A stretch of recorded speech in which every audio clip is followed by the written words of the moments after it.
আসসালামু আলাইকুম। চলুন জেনে নেওয়া যাক একাদশ শ্রেণীতে স্মার্ট ভর্তি সিস্টেমে কীভাবে অনলাইনে আবেদন করবেন। এই জন্য আপনার প্রয়োজন হবে শিক্ষার্থী roll, session, registration number, board এবং সচল একটি মোবাইল নাম্বার। এই তথ্যগুলি দিয়ে প্রথমে আপনাকে একটি অ্যাকাউন্ট তৈরি করতে হবে। প্রথমে আপনারা চলে আসবেন ওয়েবসাইটের হোম পেজে। এখানে এসে দেখবেন সাইন আপ নামে একটা অপশন রয়েছে, সেখানে ক্লিক করে প্রয়োজনীয় সকল তথ্য ফিল আপ করে সাইন আপ করে নেবেন। সাইন আপ বাটনে ক্লিক করলে আপনার কাঙ্ক্ষিত শিক্ষার্থীর জন্য একটি আইডি ও একটি পিন নাম্বার স্ক্রিনে প্রদর্শিত হবে, যেটিকে সংরক্ষণ করতে হবে। যা এই আইডি পাসওয়ার্ডগুলো ব্যবহার করে পরবর্তীতে আপনি আবেদন আপডেট করতে পারবেন অথবা রেজাল্টগুলো দেখতে পারবেন, ভর্তি নিশ্চয়ন করতে পারবেন। তো এই আইডি এবং পাসওয়ার্ডটি খুবই গুরুত্বপূর্ণ একটি বিষয়, এটিকে আপনারা সংরক্ষণ করে রাখবেন। যদিও ম্যানুয়ালের সাথে এর একটু পার্থক্য দেখছি এই মুহূর্তে, যে প্রথমবার লগ ইন করার পরে আপনাকে আইডি বা আপনাকে প্রথমবার লগ ইন করার পরে আপনাকে পাসওয়ার্ডটি বাধ্যতামূলক পরিবর্তন করতে হবে।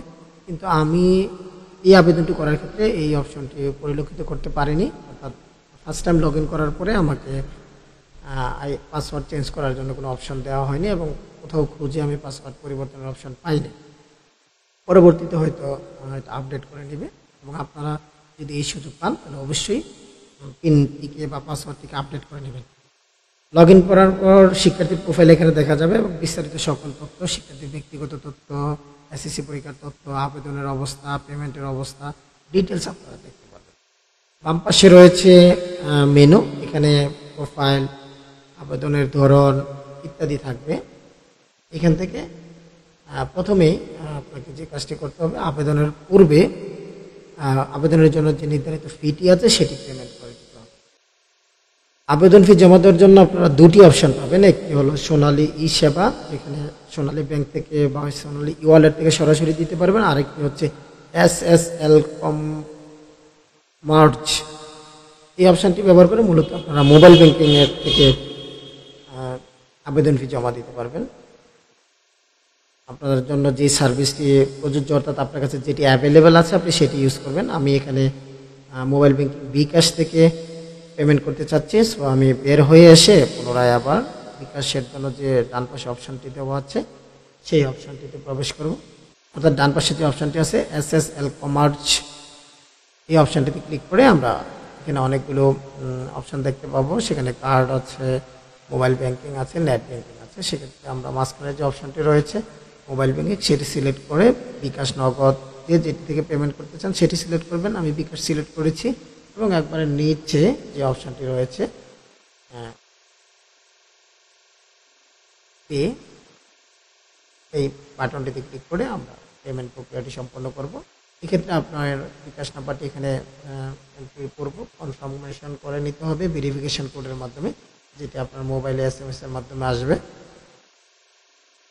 ভেরিফিকেশন কোড কনফার্ম এবং পিন কনফার্ম করলে আপনার বিকাশ অ্যাকাউন্ট থেকে 151.98 টাকা সার্ভিস চার্জ সহ কেটে নেওয়া হবে এবং আপনার আবেদনের জন্য যে পেমেন্ট প্রক্রিয়াটি ছিল সেটি সফলভাবে সম্পন্ন হবে বলে একটি মেসেজ আপনার স্ক্রিনে প্রদর্শিত হবে এবং সেখান থেকে আপনাকে অটো রিডাইরেক্ট করে আপনাকে আবার আবেদন করার জন্য যে পেজ রয়েছে সেখানে নিয়ে যাওয়া হবে। সেখান থেকে আপনি আবেদন প্রক্রিয়াটি আবার শুরু করতে পারবেন। তো এই জন্য আবার আপনাকে বাম পাশে যে মেনু রয়েছে আবেদন, এই আবেদনে ক্লিক করে আবেদন করুন অপশানে ক্লিক করতে হবে। আবেদন করুন ক্লিক করলে আপনার আপনার বাম পাশে কোটা নির্বাচন, কলেজ নির্বাচন, এই তথ্যগুলো আসবে এবং ডান পাশে আপনি কি কলেজ চয়েস করেছেন পছন্দের ক্রম অনুসারে শো হবে। প্রথম অবস্থা আপনি যদি কোটা দিতে চান, অর্থাৎ ফ্রিডম ফাইটারের কোটা, এটা টিকমার্ক করে নেবেন। যদিও ম্যানুয়ালে বলে আছে আপনাকে প্রয়োজনীয় সনদ দাখিল করতে হবে, অ্যাপসে আমি কোথাও এই ধরনের অপশন পাইনি, হয়তো সরাসরি আপনাকে দাখিল করতে হবে। কলেজ নির্বাচনের ক্ষেত্রে কোর্ট, জেলা, থানা সিলেক্ট করার পর আপনাকে কলেজটি সিলেক্ট করে দিতে হবে এবং নিচের দিকে প্রযোজ্য কোঠাগুলো রয়েছে EQ1, EQ, EQ2, এগুলোর বিস্তারিত ব্যাখ্যা লাল কালিতে দেওয়া আছে। শিক্ষা কোটা এবং শিক্ষা দপ্তরের কোটা, এগুলো যদি প্রযোজ্য হয় টিকমার্ক দিবেন। দিয়ে ডান পাশে একটু স্ক্রল করলে দেখবেন যে প্লাস বাটন রয়েছে, সেখানে ক্লিক করলে আপনার এই কলেজটি আপনার চয়েস লিস্টে অ্যাড হয়ে যাবে। ক্লাসে ক্লিক করার পূর্বে অবশ্যই আপনাকে কোটা কনফার্ম করে নিতে হবে, যদি না থাকে টিক মার্ক করার কোনো প্রয়োজন নেই।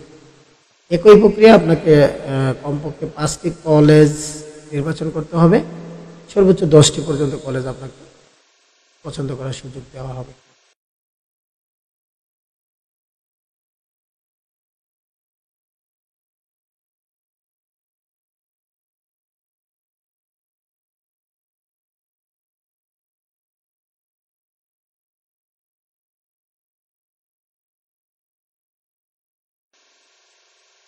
পছন্দক্রম অনুসারে আপনাকে 5টি বা সর্বোচ্চ 10টি কলেজ পছন্দ করার পর বা চয়েস করার পর আপনি নিচে আবেদন দাখিল করুন বা সাবমিট করুন নামে একটি বাটন পাবেন।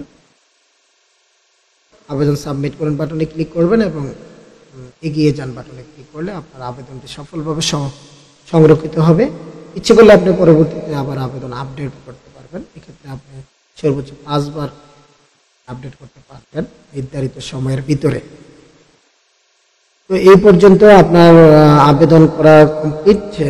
এখন আপনি এটাকে প্রিন্ট করে রাখতে পারেন। প্রিন্ট করার জন্য উপরে ডাউনলোড পিডিএফ নামে একটি অপশন রয়েছে, যেটি আমি 27 তারিখ ভোরবেলা পর্যন্ত অর্থাৎ এই সময় পর্যন্ত একটি পাইনি। পিডিএফ ডাউনলোডে ক্লিক করলে এটি ডাউনলোড হচ্ছে না, এরকম দেখাচ্ছে।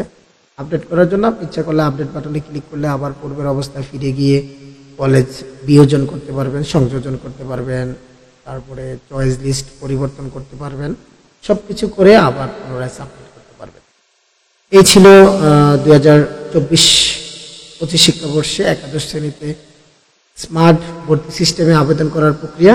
কারো কোনো কোয়েরি থাকলে অবশ্যই কমেন্ট বক্সে জানাবেন, উত্তর দেওয়ার চেষ্টা করব। সে পর্যন্ত ভালো থাকুন, আল্লাহ হাফেজ।